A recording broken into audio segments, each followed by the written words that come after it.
क्या आप जानते हैं? झारखंड की सोहराई कला को जीआई टैग प्राप्त है।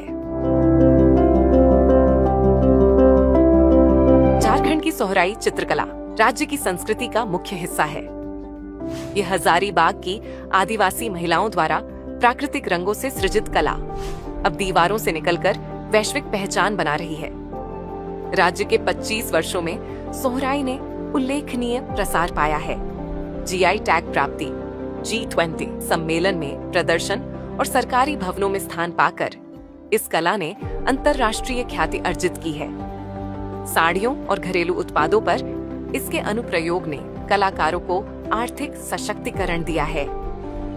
झारखंड की यह सांस्कृतिक विरासत न केवल संरक्षित हुई है, बल्कि पूरे भारत की कला पहचान बनकर उभरी है। धन्यवाद।